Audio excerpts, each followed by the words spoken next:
Tonight's bedtime story is called Dormant, Brawler, and if there's a dormant brawler inside of me, I'm unaware, but if you're curious, most of you know where to find me, but please don't. Let's begin. Grayson was not necessarily an obvious target, but he certainly wasn't an imposing figure, and sometimes, if it's convenient, that's enough to make someone a target. He was standing at his locker with his friends, quoting cartoons that they were a few years too old for, when Jaren Millworth, walking past, took the opportunity to mash his gum into Grayson's hair, right on the top of his head. Grayson whirled on Jaren, who quickly overcame his surprise at Grayson's aggressive reaction and, dropping his books on the floor, spread his arms and said, "What? What?" And Grayson knew then that he was about to fight. He had never fought before, and it wasn't something that he'd ever given much thought to, but the time had come. He curled his hands into fists and raised them. Jaren snorted in contempt, sneered at the crowd of kids that had cohered out of nowhere, and Grayson lunged at him. Jaren flailed with his left hand. Grayson took the hit at the back of his jaw just in front of his right ear, and that's when everything sped up. With his head flashing pain, Grayson registered that he'd been hit, but before he had time for the next successive thought to come, he'd pinned Jaren against the lockers, holding him upright by his neck, and landed multiple blows to his face and stomach. Then the school cop and Mr. Furch pulled Grayson off of Jaren, who slumped to the floor, and Grayson's next thought finally came to him. It was something about keeping his temper, self-preservation, consideration of consequences. It was already hopelessly obsolete. When Owen came home from work, Donna met him in the front hall and said, "Grayson got in a fight at school today and he's suspended for 2 weeks." She held eye contact with Owen until he understood that the situation was his responsibility. "How badly is he hurt?" asked Owen. "Is he conscious?" "He's fine," said Donna. "He's in his room. He already knows he's not allowed to use his computer." "He got in a fight and he's fine?" Owen paused with his coat on a hanger in his hand, the hall closet door standing open. His daughter Sophie, who must have been eavesdropping, came around the corner with a big smile on her face. "Everyone was talking about it at school, Dad. Grayson beat the crap out of Jaren Millworth. Jaren smashed gum in Grayson's hair, and then Grayson just snapped off on him. It took 4 teachers to pull him off of Jaren. There's still bloodstains on the carpet. I saw them myself." "This Jaren," said Owen. "He's a lot younger and smaller than Grayson?" "No," said Sophie. "He's a senior too. He's bigger than Grayson." Donna glared at Sophie. "This is not something to be proud of, Sophie." "Yeah, it is," said Sophie. "Kids I don't even know were congratulating me. Even some of Jaren's friends congratulated me. Everyone thought Grayson was just a dork before, but now they think he's got this crazy side." "He doesn't have a crazy side," said Donna. "Your father and I feel terrible about this. Trust me, Grayson's not going to do anything like this again once we're finished with him. Right, Owen?" She turned to Owen, who was still standing in front of the open closet with his coat in his hand, lost in thought. "What are you going to do to him?" asked Sophie, still grinning. This was clearly a very good day for her. "I'm going to talk to him," said Owen, "immediately." He finally hung up his coat and walked down the hall to the basement stairs, opening the door and shouting, "Grayson!" in a menacing voice, before stomping down the stairs in a way that he hoped communicated a sense of righteous resolve to his wife.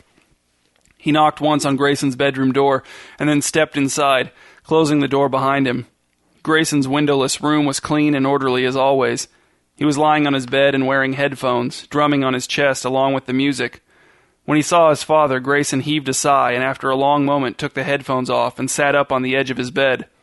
There was a purple bruise on the right side of his face just in front of his ear, and Owen saw that there was still a wad of green chewing gum stuck in his stringy brown hair. "Hey, Dad," said Grayson, not looking Owen in the eye.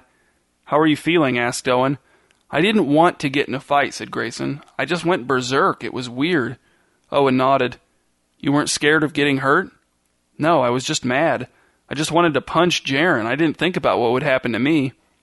Owen absorbed this information in silence, then said, "But what about when he hit you? That bruise looks pretty nasty." Grayson touched the bruise with his fingertips. "I guess the pain was different than I thought it would be." Owen tried to make his voice sound casual. "Would you say Jaren seemed scared of you after the fight?" "Yeah," said Grayson. "He was scared of me." Father and son smiled at each other. Owen walked over to Grayson's computer and lined his keyboard up evenly with the front edge of the desk. Without looking at Grayson, he said, "I just didn't know you were capable. You didn't get it from me, I know that." He looked over his shoulder at his son. "You think TV helped?" "Helped? What do you mean?" "Listen, Grayson," said Owen, pulling out Grayson's desk chair and sitting on it sideways, resting his hands on his knees. I hate that kid that Sophie's been hanging out with. That creep with the eyeliner, Blake. Grayson wrinkled his nose. I don't like him either. He's in my econ class, and sometimes when I look up, he's staring at me, and then he smirks at me, and I know it's about Sophie. That burns me up, said Owen, slapping his right fist into the open palm of his left hand. Does that make you angry? Yeah, pretty angry, said Grayson. I went to the police, said Owen. I told them I didn't want Blake around my daughter, but they said they can't do anything about it if Sophie wants to hang out with him. But Sophie won't listen to me. She keeps sneaking around with him. Even if he wasn't a little rat, she's too young to hang out with him. Why are you telling me this? Asked Grayson. I want you to threaten him, said Owen. Tell him if he doesn't stop hanging out with Sophie, you'll do to him what you did to Jaren. What if he calls my bluff? It won't be a bluff, said Owen with a tight-lipped smile. Punch his lights out, and don't tell your mom about this, obviously. She doesn't want to believe you're like this. Like what? Violent. When you need to be. I don't know about this, Dad. Grayson licked his lips. What if I just got lucky? What if I freeze up? Owen knelt next to his son and placed one hand on his knee. You won't freeze up, Grayson. I would freeze up because I'm not a fighter. I could never beat someone up like you did today. Punching another person in the face over and over, I couldn't do that. You're different than I am, in that you're a fighter. He paused.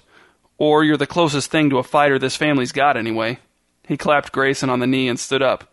But stay off the computer for another few days or so. Your mom still wants you grounded. Owen closed Grayson's door behind him and went back upstairs. He stuck his head into the den where Sophie was talking on the phone in front of the muted television. He waved his hand to draw her attention and said, Hi, sweetie, everything okay? She looked at him as if she knew he was up to something, but finally gave him a patronizing smile and said, I'm fine, Dad. Owen went into the kitchen where Donna was kneeling on the linoleum and sweeping a granulated sugar spill into a new dustpan. She looked up and asked Owen the obvious question with her eyes. Owen nodded gravely, which was not strictly a lie. The next day when Blake got home from school, his mother handed him a sealed envelope she had found tucked inside the screen door. It said, For Blake on it, in a neat handwritten script. Lame, said Blake's big dumb friend Anthony. Blake opened the envelope. Inside was a letter written in the same handwriting from the outside of the envelope. Blake read the letter out loud. Meet me in the alley behind the hardware store. Come alone. Blake's mother straightened her curly black wig and said, Take Anthony with you, Blake. Never obey a note that tells you to go somewhere alone. Then, exhausted from so much parenting, she went to the sunroom to underline the lies in her copy of her best friend's memoir with a purple pen. When Blake and Anthony got to the alley, Grayson was there waiting for them, leaning against a dumpster and reading a book. He was wearing a pale blue hat, scarf, and gloves that appeared to be a matching set. I thought I told you to come alone, said Grayson, slipping a bookmark into his book and setting it down on a dry patch of pavement. I didn't read the whole note, said Blake. You skipped the last 2 words? What do you want? Asked Anthony, stepping forward with his hands half jammed into his tight jeans pockets. Grayson looked past Anthony at Blake and said, Leave my sister alone. Blake laughed. Tell her to leave me alone. You think I want that skank hanging around all the time? Just cut her off, said Grayson. That's what I'm saying. What are you going to do about it? Asked Anthony, taking another step toward Grayson. Don't fight him, said Blake. Grayson's a psycho. You heard what he did to Jaren Millworth? I think you'll find out soon enough I'm not Jaren Millworth, said Anthony, and he took his hands out of his pockets, balled them into fists, and rushed Grayson. Blake didn't go over to Anthony's crumpled form until after Grayson had told him once more to avoid Sophie and left the alley, massaging the swollen knuckles on his right hand. Anthony moaned and spat blood through his fattened lips as Blake crouched next to him. I think I'm going to have to miss school for a few days, said Anthony. I'd better skip too, said Blake, patting his friend on the shoulder. I'll nurse you back to health with illegal drugs. The fact that Anthony didn't laugh meant he was really hurt. Blake hadn't answered his phone in 2 days, and Sophie couldn't understand it. Sophie's mom was out scrapbooking with her scrapbooking friends for the rest of the evening, so Sophie told her dad she needed to return a pair of jeans to her friend Misha, and then walked over 20 minutes in the cold to Blake's house. When she knocked on the door, Blake's mother answered, wearing a sparkling green thing that was either a robe or a dress. Her wig was askew. Blake doesn't want to see you, said his mom. He sent me to the door to tell you because he's scared. Sophie heard Blake yell, No, I'm not, from somewhere in the house. He's scared of me? Asked Sophie. Go home, said Blake's mom, before he gets so scared that he has to sleep with the lights on. Shut up, Mom, yelled Blake. Then his mom closed the door in Sophie's face. When Sophie got home, she found her father in the den, sitting in front of the kind of movie that passes for an action movie, even though the characters spend most of the movie in front of computers, typing and downloading secret files. The room was dark, and Owen was staring at a spot on the wall above the TV. He didn't notice Sophie watching him. Her voice dripping with accusation and contempt, Sophie asked, "What did you do to Blake, Dad?" Owen jolted with surprise in his easy chair, and then, as Sophie's question registered, he composed his face and asked, "Why? What happened?" "He's scared to hang out with me," said Sophie. "Maybe he just realized the age difference is a bigger issue than he originally thought," offered Owen. "Perhaps he came to his senses." "I know you did something, Dad. You had no right to butt in. What did you do?" "Sophie, here's how it is. I think your brother might have done something to Blake or a friend of Blake's.